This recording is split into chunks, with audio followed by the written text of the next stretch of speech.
8:50 de la mañana en este su espacio, El Sol de los Sábados, y ha llegado el turno de una persona que funge como coordinador de este espacio y que tiene muchas capacidades. Usted lo puede apreciar cada vez que hace sus presentaciones aquí, las exposiciones de esos temas. También tiene dotes de poeta porque de vez en cuando ha recitado uno que otro verso aquí en cabina.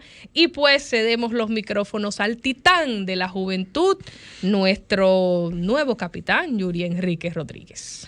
Bueno, muchísimas gracias, Susi, muchísimas gracias, compañeros y compañeras, a toda la gente que sintoniza el programa más plural, participativo e influyente de los fines de semana. Y cuidado, el Dream Team de la radio, El Sol de los Sábados. También hay dotes cuando uno habla de Omega, ¿no? Susi. Claro que sí. No, claro no que lo sé, no lo sé. Ya, bueno, yo sé que a usted le gusta mucho bailar esa música los fines de semana. Vamos a hablar el día de hoy, señores, sobre lo que ha sido el proceso de transformación educativa en la República Dominicana y cuáles pueden ser los desafíos principales que nosotros tenemos. A propósito de que el próximo miércoles 13 se celebran las elecciones de la Asociación Dominicana de Profesores, que podríamos decir que es el principal sindicato, lo que anteriormente se llamaba sindicato de la República Dominicana. Ese es, por así decirlo, es el que más funciona, ¿no? El que más funcionabilidad tiene dentro de las instituciones públicas. Miren, se podría decir que esa transformación o esa reforma de la educación dominicana va a cumplir 24 años, porque comenzó en el 97 con la actual Ley Orgánica de Educación 6697. A partir de esa promulgación, ahí se fueron introduciendo, se fueron incluyendo nuevos conceptos en aquel momento, claro está, hace más de 2 décadas, nuevos conceptos de lo que se pretendía o lo que se creía que debía ser la educación para la República Dominicana. Y bueno, podríamos pasar desde ese punto hasta un punto que exigía legitimidad social de la política educativa, que era el reclamo al 4% por la educación, que se llevó a cabo entre los años 2010 y 2011.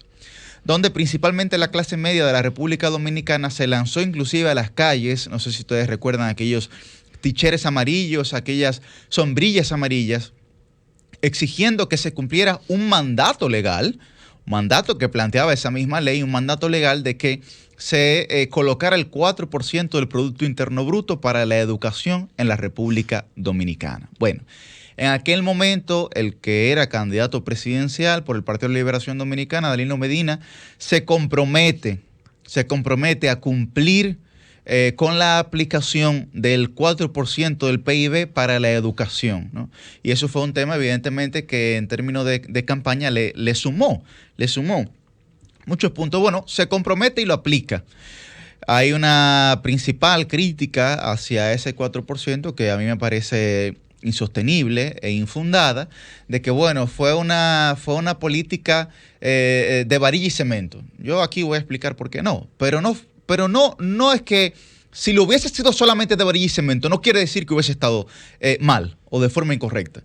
Usted tiene que entender que primero, para usted tener una educación de calidad, requiere tener los planteles y las edificaciones escolares necesarias o suficientes para que los niños, las niñas y los jóvenes puedan tomar las clases, porque usted no puede pretender acceder a una educación de calidad debajo de una mata de mango o debajo de una mata de limoncillo, sin previamente haber realizado un proceso de generación de estructura escolar que le permita a los estudiantes estar dentro de un hábitat que propicie el aprendizaje de forma correcta.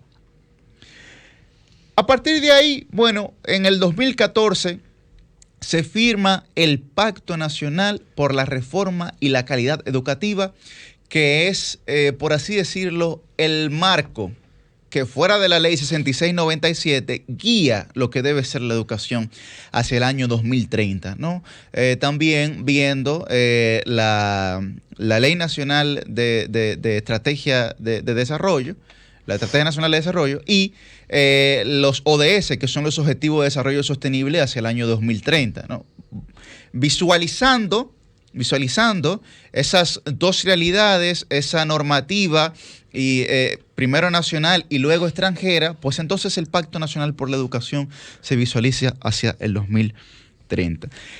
2014, ¿no? Estoy haciendo una pequeña cronología para entrar en el análisis. Luego, sale la resolución 09-15, que es la resolución de formación docente.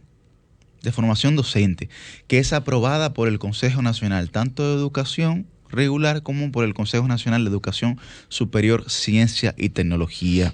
¿Y qué planteaba esa resolución? ¿Qué plantea?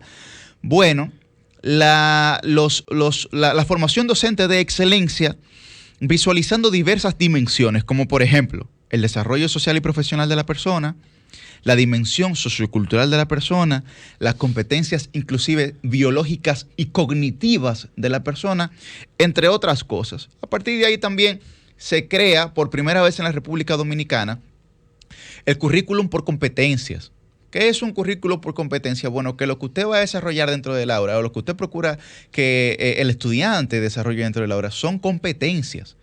¿Cuáles competencias? Bueno, la competencia de pensamiento lógico, por ejemplo, la competencia de investigación, por ejemplo, o la competencia de comunicación, que desde nuestro punto de vista tiene que ser una competencia transversal, que luego también, ahora lo explicamos en breve.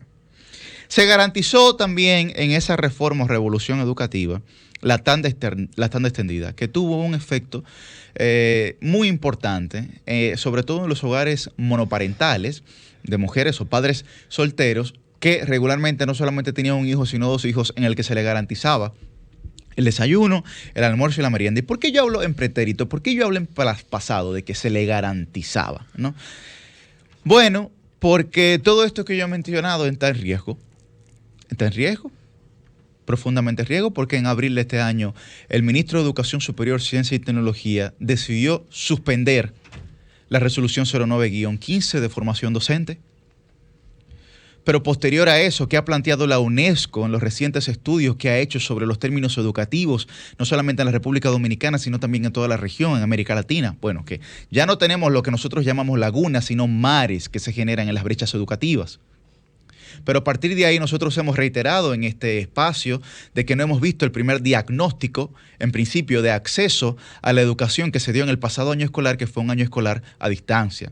Tampoco hemos visto los diagnósticos de las evaluaciones o de los aprendizajes que recibieron los niños en ese año escolar. Pero ¿por qué también está en riesgo? Porque luego de un año escolar a distancia no estamos viendo el mantenimiento de las aulas y de las edificaciones escolares por parte del Ministerio de Educación. También está en riesgo por la desaparición fáctica de la jornada extendida, señores. Hasta los politécnicos, que son las instituciones escolares más organizadas en la República Dominicana, están diciendo que van a tener que dejar ya las tandas después de la 1 o 2 de la tarde porque los almuerzos y las comidas no están llegando a esos politécnicos. No están llegando a las escuelas públicas. Entonces, yo creo que ahí hay algo clave y sobre todo el cuestionamiento que se ha hecho al concurso por oposición y posterior mecanismo de contratación de profesores para las escuelas. ¿Cuáles son los mecanismos que se van a utilizar? ¿Cuáles son los protocolos que se van a visualizar para los maestros que se van a estar contratando? Si no pasaron el concurso, la mayoría de ellos, ¿cree usted que van a tener la suficiente calidad como para poder ser contratados y luego ofrecer algo que no tienen al sistema educativo? Entonces, a mí me parece, y ya yo tengo varios meses hablando sobre este tema, me parece que la veeduría, el rol de los veedores hacia el sistema educativo es de suma importancia. Y aquí recaigo en las elecciones de la Asociación Dominicana de Profesores, que es el próximo miércoles 13 de este mes, 13 de octubre. Porque el principal veedor del sistema educativo debe ser, o uno de los principales veedores del sistema educativo debe ser la Asociación Dominicana de Profesores. Y nosotros no hemos visto en este año de gobierno, no hemos visto ni un reclamo legítimo de esa asociación.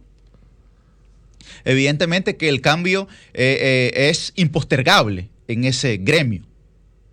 Y yo pretendo hablar de una persona, aunque no suelo personalizar el debate, pero pretendo hablar de una persona que entiendo que puede garantizar algunas cosas en ese gremio, que es Eduardo Hidalgo, el profesor Eduardo Hidalgo. Como, por ejemplo, garantizar la política de revolución y reforma educativa que se ha venido realizando. Ya hizo una cronología de 24 años. Y todo esto se pretende dejar a un lado. Entonces, lo que nosotros también tenemos que garantizar es que no se lleve a cabo lo que se pretende llevar a cabo, que es una contrarreforma al sistema educativo de nuestro país.